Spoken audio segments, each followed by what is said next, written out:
শেখ হাসিনার বিচার সরাসরি সম্প্রচারের সিদ্ধান্ত। সমন্বয়কদের নিরাপত্তা দিতে জেলা প্রশাসকের চিঠি। 111 বারের মতো পেছালো সাগররুনি হত্যা মামলার প্রতিবেদন। পৌর এলাকায় ব্যাটারি চালিত রিকশার বিষয়ে কঠোর সিদ্ধান্ত।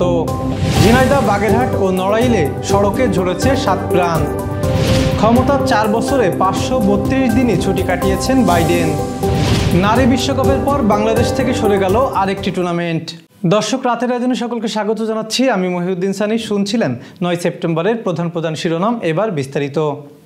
বৈষম্য বিরোধী ছাত্র আন্দোলন চলাকালে সহিংসতার ঘটনায় সাবেক প্রধানমন্ত্রী শেখ হাসিনার বিরুদ্ধে হওয়া গণহত্যা মামলার বিচার সরাসরি সম্প্রচার করা হবে বলে সিদ্ধান্ত নেওয়া হয়েছে সরকারের উচ্চ পর্যায়ের এক বৈঠকে।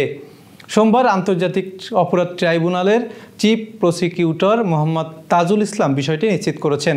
তিনি বলেছেন, বিচারে স্বচ্ছতার জন্য সবকিছু করবে বর্তমান সরকার। গত 14 আগস্ট বৈষম্যবিরোধী ছাত্র আন্দোলনের সময় সংগঠিত হত্যা, গণহত্যা ও নির্যাতন সহ মানবতা বিরোধী অপরাধের অভিযোগে সাবেক প্রধানমন্ত্রী শেখ হাসিনা সহ 10 ব্যক্তি ও সংগঠনের বিরুদ্ধে আন্তর্জাতিক অপরাধ ট্রাইব্যুনালের অভিযোগ দায়ের করা হয়। পরবর্তীতে গত 21 আগস্ট একই ট্রাইব্যুনালে সাবেক প্রধানমন্ত্রী শেখ হাসিনা সহ 77 জনের নামে গণহত্যা এবং মানবতা বিরোধী অপরাধে আরও একটি অভিযোগ দায়ের করা হয়।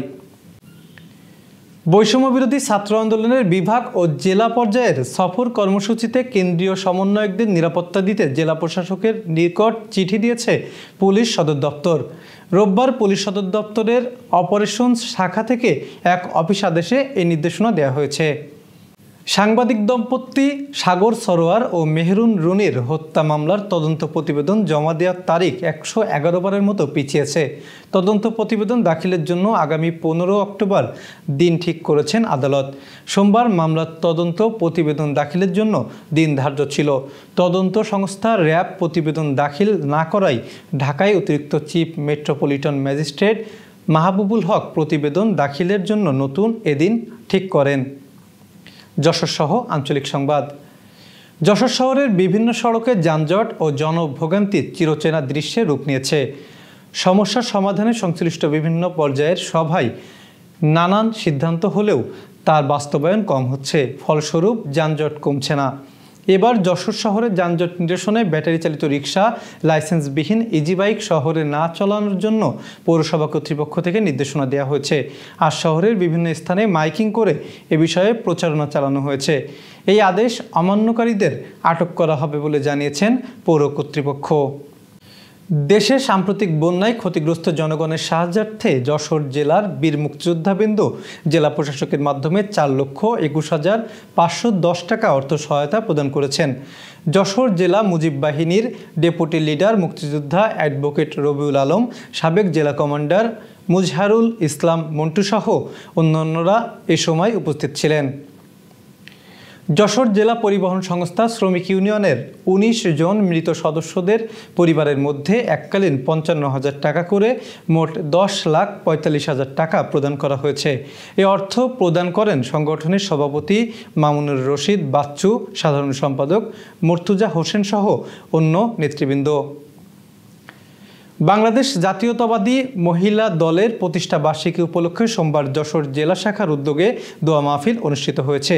এই আয়োজনে প্রধান অতিথি ছিলেন বিএনপির খুলনা বিভাগীয় ভারপ্রাপ্ত সাংগঠনিক সম্পাদক অনিন্দ ইসলাম অমিত। বাগেরহাট, নড়াইল ও ঝিনাইদহে পৃথক সড়ক দুর্ঘটনায় 7 জন নিহত এবং অন্তত 6 জন আহত হয়েছেন। আজ এবং গতকাল রাতে এই দুর্ঘটনা ঘটে। বাগেরহাটের টাউন নোয়াপাড়া এলাকায় পিকআপ ভ্যানের সঙ্গে ইজি বাইকের মুখোমুখি সংঘর্ষে 5 জনের মৃত্যু হয়েছে। সকালে খুলনা বাগেরহাট মহাসড়কের আবদুল্লাহ সমিলের সামনে এই দুর্ঘটনা ঘটে। নড়াইলের কালিয়া উপজেলার মোটরসাইকেল দুর্ঘটনায় নাসিম শেখ নামে এক কলেজ ছাত্র নিহত হয়েছে। রোববার রাত 8:30টার দিকে উপজেলার চাঁদপুর রঘুনাথপুর আঞ্চলিক সড়কের তানজারের বাড়ির সামনে দুর্ঘটনা ঘটে। এদিকে ঝিনাইদহের কালীগঞ্জ শহরের 2 মোটরসাইকেলের সংঘর্ষে রুহুল আমিন নামে একজন যুবক নিহত হয়েছেন। আজ সকাল 10টার দিকে উপজেলার শ্রীলক্ষ্মী সিনেমা হলের সন্নিকটে এই দুর্ঘটনা ঘটে। জাতীয় দলের ফুটবল খেলোয়াড় যশোরের হোসেন রাব্বিকে সংবর্ধনা প্রদান করা হয়েছে। সম্প্রতি শেষ হওয়া সাফ অনূর্ধ্ব 20 ফুটবল চ্যাম্পিয়নশিপে বাংলাদেশ দলে সাফল্যের সাথে ভূমিকা রাখেন রাহুল। আজ সন্ধ্যায় যশোর বিমানবন্দরে এসে পৌঁছালে AFC 90 ক্লাব, যশোর খেলোয়াড় কল্যাণ সমিতি ও মোহামেডান স্পোর্টিং ক্লাবের পক্ষ থেকে তাকে সংবর্ধনা প্রদান করা হয়। আন্তর্জাতিক সংবাদ।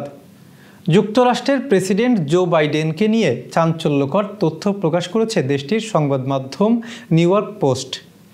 সংবাদ মাধ্যমটি বলছে, জো বাইডেন প্রেসিডেন্টের দায়িত্ব পালনের 40% সময় অর্থাৎ 532 দিনই ছুটি কাটিয়েছেন। মার্কিন ইতিহাসে কোনো প্রেসিডেন্টই এত বেশি ছুটি কাটাননি। শনিবার এক প্রতিবেদনে নিউ ইয়র্ক পোস্ট জানিয়েছেন, প্রায় 4 বছর ধরে ক্ষমতায় আছেন মার্কিন প্রেসিডেন্ট জো বাইডেন, তবে এর মধ্যে 40% সময়ই তিনি ছুটি কাটিয়েছেন। একজন মার্কিন কর্মী গড়ে বছরে 11 দিন ছুটি পেয়ে থাকেন। সেই হিসাবে প্রেসিডেন্ট বাইডেন সাধারণ একজন কর্মীর তুলনায় প্রায় 48 বছরের সমান ছুটি কাটিয়েছেন। এর আগে ডোনাল্ড ট্রাম্প ক্ষমতাকালীন সময়ের 26% সময় ছুটিতে ছিলেন, আর বারাক ওবামা 2 মেয়াদে মাত্র 11% সময় ছুটিতে ছিলেন বলে জানা গেছে। Renaissance hospital and diagnostic centre. রেনেসাতেই মিলছে কম খরচে উন্নত সেবা, তাই নিশ্চিন্তে আমাদের সেবা নিন, সুস্থ থাকুন। Renaissance hospital and diagnostic centre, সদর হাসপাতাল মোড়, দরাটানা, যশোর। দর্শক, শেষ করব খেলার সংবাদ দিয়ে। দেশের বর্তমান পরিস্থিতিতে আগেই নারীদের T20 বিশ্বকাপ ভেন্যু বাংলাদেশ থেকে সরিয়ে সংযুক্ত আরব আমিরাতে নেওয়া হয়েছিল। এবার সরে গেল কমনওয়েলথ কারাতে চ্যাম্পিয়নশিপও। 25 থেকে 29 সেপ্টেম্বর 40 দেশের অংশগ্রহণে ঢাকায় হচ্ছে না এই টুর্নামেন্ট। বাংলাদেশের রাজনৈতিক পট পরিবর্তনের সামগ্রিক অবস্থা দেখে কিছুদিন আগে থেকেই সেই চ্যাম্পিয়নশিপের ভেন্যু বদলে দক্ষিণ আফ্রিকার ডারবানে নেওয়া হয়েছে। ভেন্যু বদলে যাওয়ার পাশাপাশি প্রতিযোগিতার দিনক্ষণও বদলে গেছে। এখন 27 নভেম্বর থেকে 2 ডিসেম্বর নির্ধারণ করা হয়েছে এই সূচি। দক্ষিণ আফ্রিকার গিয়েও বাংলাদেশের খেলোয়াড়দের খেলাও অনিশ্চিত হয়ে পড়েছে। এই ছিল আজকের আয়োজন। সাথে থাকার জন্য ধন্যবাদ।